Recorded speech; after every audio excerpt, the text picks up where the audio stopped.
Praise the lord. హల్లెలూయా. కీర్తనల గ్రంథం 11వ అధ్యాయం. యెహోవా శరణుజొచ్చి ఉన్నాను, పక్షి వలె నీ కొండకు పారిపొమ్ము అని మీరు నాతో చెప్పుటయ్యేలా. దుష్టులు విల్లెక్కు పెట్టి ఉన్నారు, చీకటిలో యథార్థ హృదయుల మీద వేయుటకై తమ బాణములు వారి యందు సంధించి ఉన్నారు. పునాదులు పాడైపోగా నీతిమంతులు ఏమి చేయగలరు? యెహోవా తన పరిశుద్ధాలయంలో ఉన్నాడు. యెహోవా సింహాసనము ఆకాశమందున్నది. ఆయన నరులను కనులారా చూచుచున్నాడు. తన కనుదృష్టి చేత ఆయన వారిని పరిశీలించుచున్నాడు.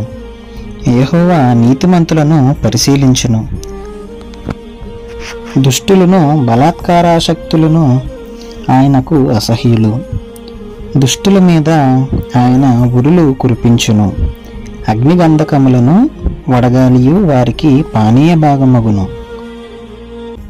యెహోవా నీతిమంతుడు, ఆయన నీతిని ప్రేమించువాడు.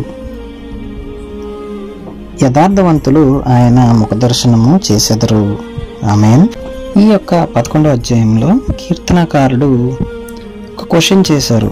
ఏంటంటే, పునాదులు పాడైపోగా నీతిమంతులు ఏమి చేయగలరు అంటే, బేస్మెంట్ సరిగ్గా లేకపోతే బిల్డింగ్ ఏ విధంగా నిలబడగలదు అనేటటువంటి ఒక క్వశ్చన్.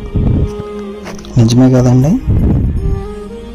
ఒక బిల్డింగ్ స్ట్రాంగ్గా ఉండాలంటే పునాది స్ట్రాంగ్గా ఉండాలి.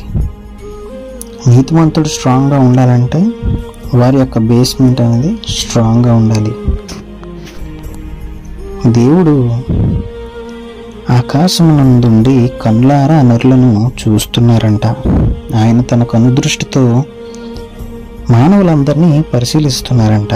ఆయన నీతిమంతులను పరిశీలిస్తున్నారు, అనీతిమంతులను కూడా పరిశీలిస్తున్నారు.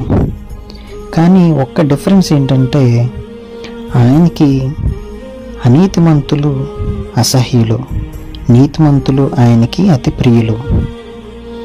అనీతిమంతుల మీదకి అనగా దుష్టుల మీదకి ఆయన ఉరులను కురిపిస్తారంట. అగ్నిగంధకములు వడగాలి వారికి పానీయ భాగమవునంట.